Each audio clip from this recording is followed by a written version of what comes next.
여러분, 오늘 저 진짜 흥미로운 거 가져왔어요. 테슬라가 드디어 움직이기 시작했습니다. 말로만 하던 게 아니라 진짜 땅을 파고 허가 신청서를 내고 콘크리트를 붓기 시작한 거예요. 그것도 아무 데서나 한 게 아니라 경쟁사 웨이모의 홈그라운드, 그 한복판에서요. 이게 왜 중요한지 지금부터 하나씩 풀어드릴게요. 구독 아직 안 하셨으면 지금 눌러두시고요. 알림도 켜두시면 이런 소식 제일 빠르게 받아보실 수 있어요. 자, 먼저 배경부터 짚고 갈게요. 테슬라가 로보택시 사업을 하겠다는 건 이미 많이 들으셨을 거예요.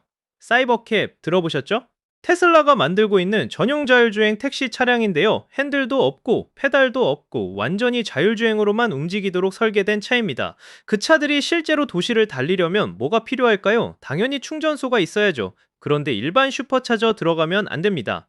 왜냐? 로보택시는 하루 종일 달려야 하고 충전 시간이 곧 수익 손실이에요. 그래서 테슬라는 오직 사이버캡만을 위한 전용 충전 거점이 필요했던 겁니다. 그 첫 번째 거점이 드디어 실체를 드러냈어요. 최근 공개된 지방자치단체 허가 신청서 뮤니시팔 파일링이라고 하죠.에서 테슬라가 애리조나주에 두 곳의 대규모 충전 시설을 짓겠다는 사전 허가 신청을 낸 게 발견됐습니다.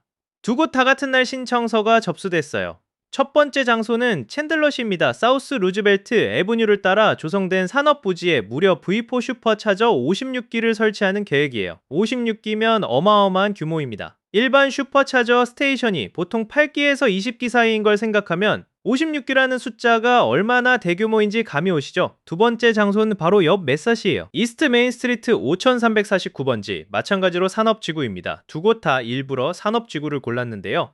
자율주행 차량이 자동으로 이동하고 혼자 주차하고 충전까지 마치는 과정에서 일반 사람들과의 동선이 겹치지 않도록 하기 위해서입니다. 교통 혼잡도 없고 민원도 줄이고 운영 효율도 높이는 선택이에요. 그런데 이 두 신청서에서 가장 눈에 띄는 부분은 규모가 아니에요. 공개 접근 여부에 대한 명시적인 문구입니다. 기존 슈퍼차저 스테이션은 누구나 쓸 수 있잖아요. 테슬라 차주라면 전국 어디서든 들러서 충전하고 가는 거죠. 그런데 이번 챈들러와 메사 신청서에는 이 시설들이 일반에 공개되지 않는다는 내용이 명확하게 적혀 있습니다. 퍼블릭 액세스 없음. 이 표현이 결정적인 단서예요. 이건 그냥 테슬라 직원용 충전소가 아닙니다. 사이버캡 플리트, 즉 로보택시 차량 군집을 위한 전용 충전 거점이라는 뜻이에요. 플리트 차징 허브라고 부르는 거죠. 로보택시들이 승객을 내려주고 자동으로 이 거점으로 이동해서 충전하고 다시 배차를 받아서 나가는 방식으로 운영될 거예요. V4 슈퍼차저를 쓰는 이유도 여기에 있습니다. V4는 테슬라의 최신 규격 충전기로 충전 속도가 대폭 향상된 버전입니다. 차량 가동 시간을 최대한 늘리고 충전으로 버리는 시간을 최소화하는 게 목표니까요. 자, 이제 위치 얘기를 해야 해요. 이게 이번 뉴스의 진짜 포인트거든요.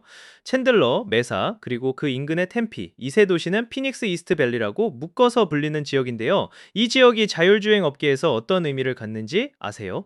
바로 웨이모가 처음 자율주행 서비스를 상용화한 곳입니다.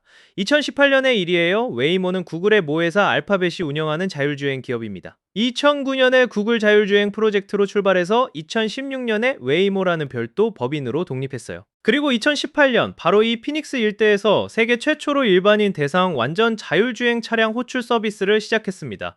당시엔 안전 운전자가 탑승하는 조건이었지만 이후 운전자 없이 달리는 진짜 무인 서비스로 발전했고 지금은 피닉스 전역에서 웨이모원을 부를 수 있을 정도로 자리를 잡았죠. 그 웨이모의 안방에 테슬라가 첫 번째 전용 충전소를 짓겠다고 선언한 겁니다. 우연이라고 보기엔 너무 선명한 선택이에요.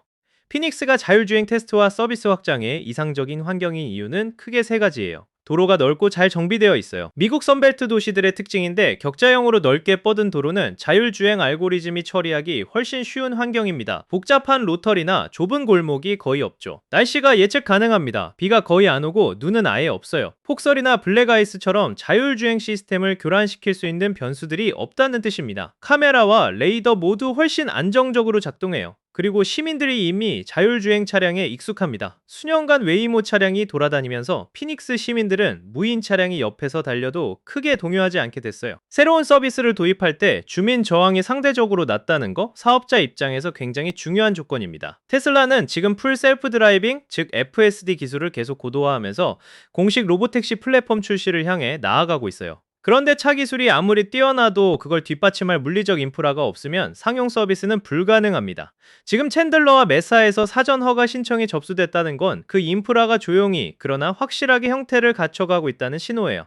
웨이모는 8년이라는 시간 동안 피닉스에서 쌓아온 데이터와 신뢰, 그리고 인프라가 있습니다. 반면 테슬라는 FSD 기반의 접근 방식, 대규모 자체 차량 생산 능력, 그리고 이미 전국에 촘촘히 깔린 슈퍼차저 네트워크를 가지고 있어요. 두 회사가 같은 도시에서 같은 고객을 놓고 경쟁하게 되는 거죠. 테조 채널에서도 앞으로 이 두 회사의 경쟁을 계속 지켜볼 텐데요. 솔직히 이게 2020년대 후반 모빌리티 산업의 가장 큰 이야기 중 하나가 될 것 같습니다. 정리하면요. 테슬라는 애리조나주 챈들러 사우스 루즈벨트 애버뉴 부지에 V4 슈퍼차저 56기 규모의 충전 시설을, 메사 이스트 메인 스트리트 5349번지에 또 하나의 거점을 짓기 위한 사전 허가 신청을 같은 날 제출했습니다. 두 곳 모두 일반인 접근이 명시적으로 차단된 전용 시설이고, 이는 사이버캡 로보택시 플리트를 위한 전용 충전 거점이라는 걸 강하게 시사합니다. 그리고 이 위치는 웨이모가 2018년 처음 자율주행 서비스를 상용화한 피닉스 이스트밸리, 바로 그 지역입니다. 테슬라가 경쟁자의 홈그라운드에서 인프라를 깔기 시작했다는 것 자체가 로보택시 경쟁이 이제 진짜 시작됐다는 선언이에요. 이 이야기 앞으로도 계속 이어질 거니까 채널 구독하고 알림 켜두시면 다음 업데이트도 바로 받아보실 수 있어요. 오늘도 끝까지 봐주셔서